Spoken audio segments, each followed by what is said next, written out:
नमस्कार, आप देख रहे हैं न्यूज नेशन। मैं हूं आपके साथ अनुराग दीक्षित। बुलेटिन की शुरुआत इस वक्त की बड़ी खबर के साथ। दिल्ली में कोरोना के बढ़ते मामलों के मद्देनजर सख्त नियम लागू कर दिए गए हैं। डीडीएमए की बैठक में फैसला लिया गया है जिसके मुताबिक दिल्ली में वीकेंड कर्फ्यू लागू रहेगा। दिल्ली में वीकेंड कर्फ्यू की शुरुआत की जा रही है। एक बार फिर लंबे वक्त के बाद, मतलब शनिवार और रविवार को दिल्ली में टोटल लॉकडाउन रहेगा। एक लंबे वक्त के बाद अब देश की राजधानी दिल्ली में लॉकडाउन जैसे हालात नजर आ रहे हैं। शुरुआत हुई है वीकेंड लॉकडाउन के तौर पर। वीकेंड कर्फ्यू लागू रहेगा। दिल्ली के उप मुख्यमंत्री मनीष सिसोदिया ने इस मुद्दे पर क्या कुछ कहा है, सुनाते हैं आपको जरा। दिल्ली में सैटरडे और संडे को यानी वीकेंड्स पर अब कर्फ्यू रहेगा। तो लोगों से अपील है कि कर्फ्यू के दौरान बाहर ना निकलें। बहुत ज़रूरी होने पर हॉस्पिटल या कोई बहुत एसेंशियल ज़रूरत पर ही बाहर निकलें, लेकिन सैटरडे संडे को कर्फ्यू का पालन करें, घर में रहें, वर्क फ्रॉम होम करें या परिवार के साथ बैठें। दूसरा, केसेस ना बढ़ें, इसलिए ये भी फैसला लिया गया कि जितने भी गवर्नमेंट ऑफिसेज हैं उनमें एसेंशियल सर्विस वाले ऑफिसेज को छोड़कर सबको अभी दफ्तर आने से मना किया जाएगा और केवल ऑनलाइन या वर्क फ्रॉम होम कराया जाएगा। तो government offices work from home mode पे रहेंगे या ऑनलाइन मोड पे रहेंगे। प्राइवेट ऑफिसेज को 50% अलाउ किया जाएगा। वो 50% कैपेसिटी ऑफलाइन रखें और 50% ऑनलाइन या वर्क फ्रॉम होम रखें। एक और समस्या अभी पिछले दिनों में आ रही थी कि जो हमारे बस स्टॉप्स हैं दिल्ली में, लोग क्योंकि किसी न किसी काम से बाहर निकल ही रहे हैं, तो जो बस अड्डे हैं, बस स्टॉप्स हैं, बस स्टैंड हैं छोटे छोटे, और जो मेट्रो के स्टेशंस हैं, वो सुपर स्प्रेडर बनने का खतरा आ रहा था।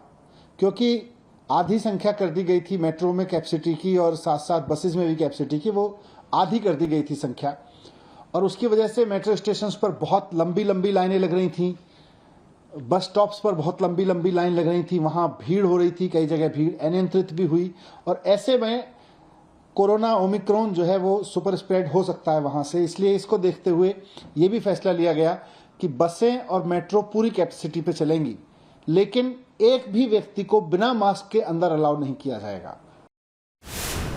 चलिए सीधा रुख करते हैं। हमारे दो सहयोगी हमारे साथ जुड़ रहे हैं दिल्ली से। दिल्ली के सरोजनी नगर से राहुल दबास हमारे सहयोगी जुड़ रहे हैं और साथ ही साथ दिल्ली विधानसभा से हमारे सहयोगी मोहित बख्शी हमारे साथ जुड़ चुके हैं। पहले राहुल, जरा तस्वीरें दिखाइए। जिस तरीके से एक तरफ दिल्ली सरकार वीकेंड कर्फ्यू की बात कर रही है, क्या उसका थोड़ा बहुत असर भी वीक डेज में नजर आ रहा है? क्या लोगों में थोड़ी बहुत भी संजीदगी है, थोड़ी बहुत सतर्कता है? बिल्कुल अनुराग, फिलहाल हम एसएन मार्केट पे एक बार ऊपर करके दिखाइए कि यहाँ पर जो अधिकांश लोग हैं उन्होंने मास्क लगा रखा है। कुछ लोग ऐसे जिनका मास्क नीचे भी है, लेकिन ये बहुत ज़रूरी है क्योंकि अगर सोशल डिस्टेंसिंग और मास्क नहीं होगा तो फिर वीकेंड कर्फ्यू की नौबत तो आ ही चुकी है। इससे ज़्यादा भी कड़े कदम उठाए जा सकते हैं। सीधे बात कर लेते हैं कुछ लोगों से, क्योंकि यहाँ पर दो तरह के लोग हैं। कुछ लोग हैं जो दिल्ली के आम शहरी है और वो भी लोग हैं जो यहाँ पर सामान बेचते हैं। सर, आपसे जानना चाहेंगे ज़रा, ये जो वीकेंड कर्फ्यू का कहा गया है, किस तरीके से आप देखते हैं, क्या वीकेंड कर्फ्यू लगना चाहिए?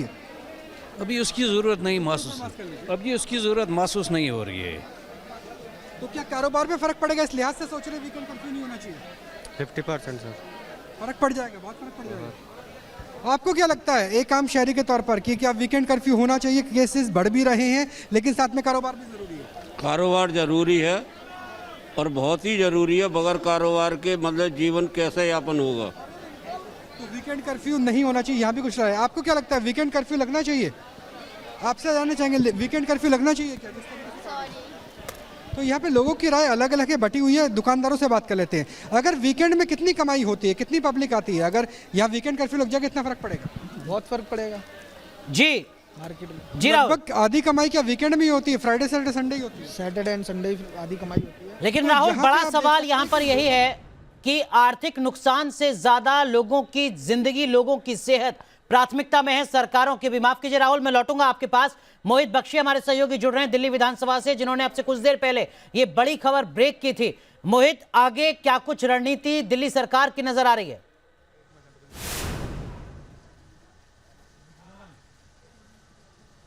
देखिए, सरकार की रणनीति स्पष्ट है कि सबसे पहले संक्रमण दर को कम करना है, उसके लिए जितनी सख्ती बरतनी चाहिए वो बरतने के लिए तैयार है। इस वक्त आम आदमी पार्टी की तरफ से हमारे साथ इस वक्त विशेष रवि हैं जो विधायक हैं।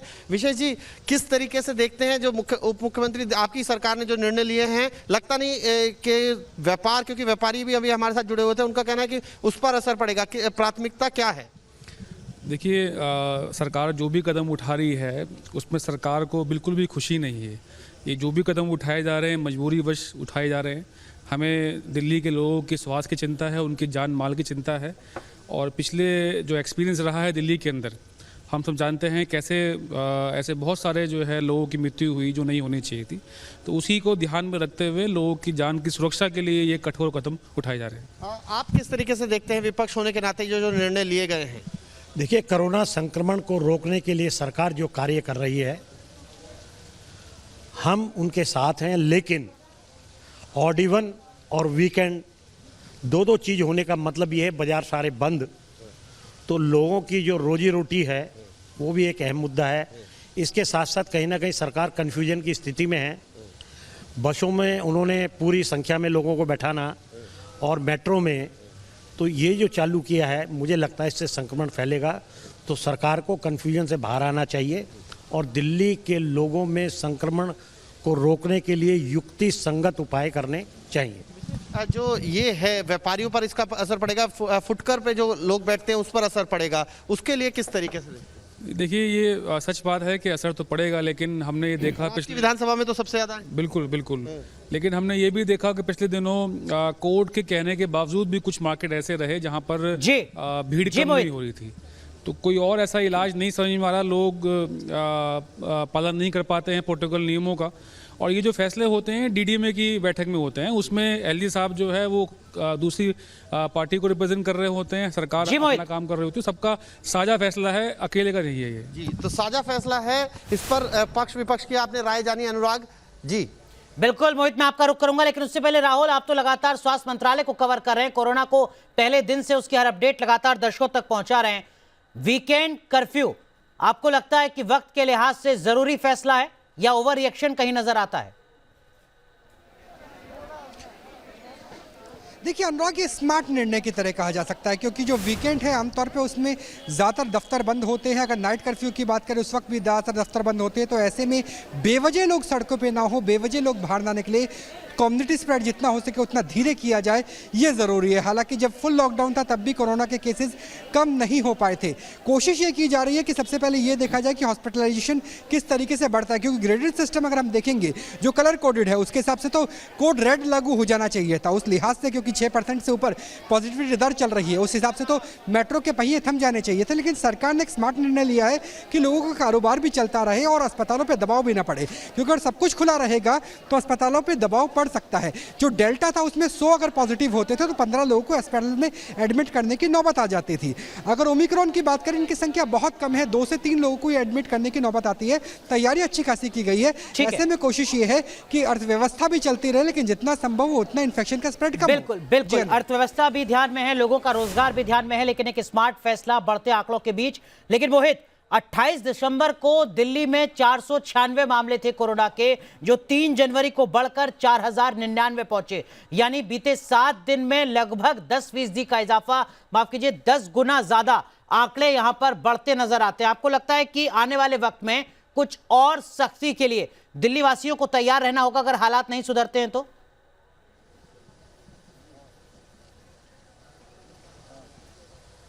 बिल्कुल अनुराग, अगर बीते आंकड़ों की अगर हम बात कर लें तो 20 दिसंबर को 100 से कम मामले थे और जो अब 4000 से ज्यादा हैं, तो आप अंदाजा लगा सकते हैं। तो सख्ती से जो कहीं ना कहीं सरकार निपटेगी ही, सरकार कोताही बरतने के मूड में नहीं है। विशेष यही जो है तरीका वो अपना रही है सरकार की, कहीं कोताही ना हो। बिल्कुल, और कोई चारा नहीं है। सरकार अगर सख्ती नहीं करेगी तो मोहित माफ कीजिए, मैं रोक रहा हूं माननीय विधायक जी को। सत्येंद्र जैन, दिल्ली के स्वास्थ्य मंत्री, क्या कुछ कह रहे हैं? जितना भी फैल रहा है ये ओमिक्रॉन ही है, इसको मान के चलिए ओमिक्रॉन का ही ज्यादा फैला हुआ है। अभी उसके बाद कोई डेटा नहीं आया था। अभी डेटा नहीं है इसके। सर अभी जो स्थिति है और इस तरह से बढ़ती रहती है तो कुछ और मतलब पाबंदियां हम देख सकते हैं? पाबंदियां लगा दी ना कि भाई देखिएगा, वीकेंड कर्फ्यू दिल्ली के अंदर, सैटरडे संडे कर्फ्यू रहेगा, फुल कर्फ्यू रहेगा और सरकारी दफ्तर सारे छुट्टी कर दी गई है। सिर्फ असेंशियल सर्विसेज जैसे कि पानी के विभाग हैं, बिजली के विभाग हैं, जो असेंशियल सर्विसेज, हेल्थ डिपार्टमेंट है, वो खुलेंगे। प्राइवेट के अंदर 50% ऑक्यूपेंसी से काम करना होगा। सर वीकेंड कर्फ्यू में अब वापस हम कर्फ्यू की तरफ बढ़ रहे हैं, जो आजीविका को लेकर एक सवाल खड़ा हो रहा है, क्या कोई सरकार कदम उठाएगी मजदूरों के लिए? क्या इसीलिए पूर्ण लॉकडाउन नहीं किया गया है, उसको पूरा संजीदगी से देखा जा रहा है। वीकेंड में वैसे ही छुट्टी होती है, एक दिन की छुट्टी होती है, तो वीकेंड कर्फ्यू लगाया गया ताकि 2 दिन का गैप आ सके। लेकर जो अलर्ट के बाद का जो स्टेप होता है एम्बर अलर्ट का, दूसरी और सारी पाबंदियां हैं, जैसे डीटीसी या प्राइवेट जो बसें हैं उनको 30% पे करने के लिए सैलून बंद कर दिए जाएं, क्योंकि 8% से ज़्यादा पॉजिटिविटी हो गई है। देखिएगा, सिर्फ पॉजिटिविटी पे नहीं जाइएगा, हॉस्पिटल बेड ऑक्यूपेंसी, कितने लोग सीरियस हो रहे हैं, कितने अस्पताल जा रहे हैं, वो बहुत इंपॉर्टेंट है।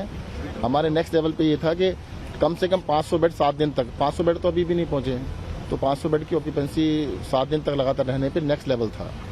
तो सर मजदूरों को लेकर मजदूर अक्सर पलायन कर जाते हैं, वीकेंड का वक्त है, कहीं उन्हें ये अफवाह तो नहीं, उनके अफवाह को दूर करने के लिए, शंका को दूर करने के लिए बिल्कुल क्लियर कट कह रहे हैं कि दिल्ली में कोई लॉकडाउन नहीं लगाया जा रहा फॉर द टाइम। सर तो मजदूरों को घबराने की जरूरत नहीं है सर, उनकी आर्थिक मदद की जाती है। तो बेहद अहम बात, दिल्ली के स्वास्थ्य मंत्री ने तमाम मजदूरों को, तमाम कामगारों को भरोसा दिया है कि दिल्ली में पूरी तरीके से लॉकडाउन नहीं लगेगा। दूसरी लहर के दरमियान जिस तरीके से दिल्ली एनसीआर में लाखों मजदूरों को पलायन करना पड़ा था, उस तरीके के हालात नहीं बनेंगे। ओमिक्रॉन के चलते पूरी तैयारी है। मोहित, यही अपने आप में एक बड़ा सवाल भी है कि बढ़ते मामलों के बीच क्या दिल्ली पूरी तरीके से तैयार है तमाम चुनौतियों से निपटने के लिए सरकार के स्तर पर? बुला लो, कौन है? मोहित,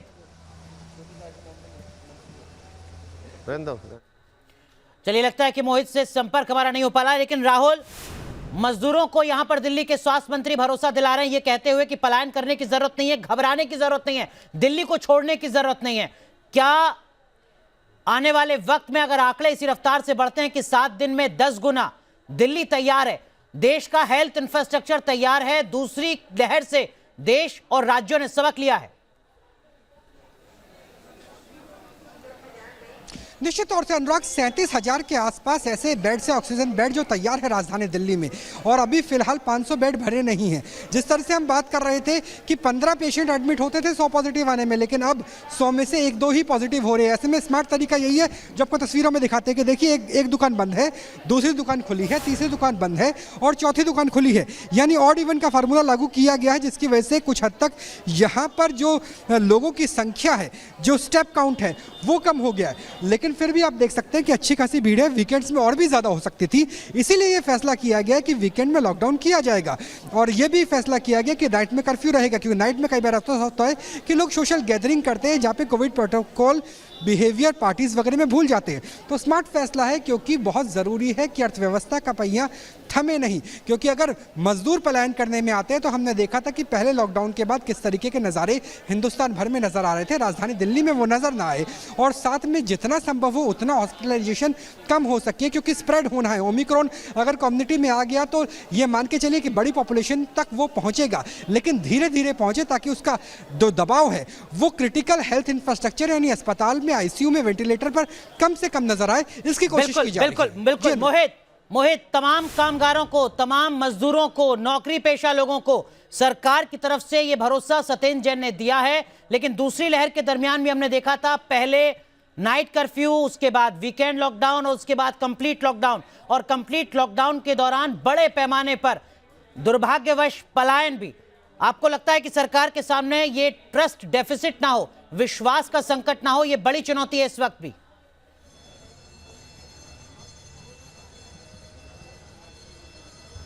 देखिए, सरकार जो है वो पूरी तरीके से इस बात पर फोकस कर रही है अनुराग कि हॉस्पिटलाइजेशन किस तरीके की स्थिति में होता है। अगर हॉस्पिटलाइजेशन होगा तो लॉकडाउन भी होगा, लेकिन अभी क्योंकि स्थिति सही है या यूं कहें संतोषजनक है, जितने मामले आ रहे हैं उनमें हॉस्पिटलाइजेशन कम है, इसी को देखते हुए ये आश्वस्त कर पाने में सरकार सक्षम भी है। लेकिन अगर पिछली बार की तरह ये मामले बढ़े और हॉस्पिटलाइजेशन हुआ, हालांकि दिल्ली सरकार का मानना है कि वो सक्षम है, अगर मामले आते हैं 1 लाख मामले भी आएंगे तो वो पूरी तैयारी करके रखी हुई है दिल्ली सरकार ने। खुद मुख्यमंत्री ने कुछ दिन पहले जब प्रेस वार्ता की थी तो कहा था।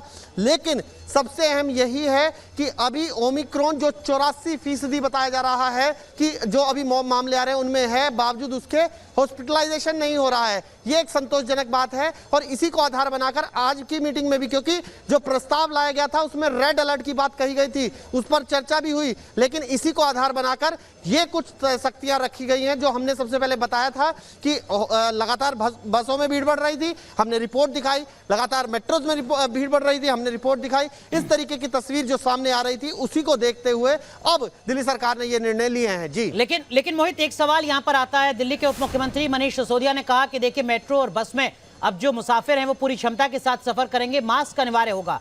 सवाल यही कि मास्क अनिवार्य होगा, इसका इंप्लीमेंटेशन कैसे सुनिश्चित किया जाएगा? लापरवाही तो नहीं दिखने लगेगी फिर से? क्या इसको लेकर कोई रोड मैप है दिल्ली सरकार के पास?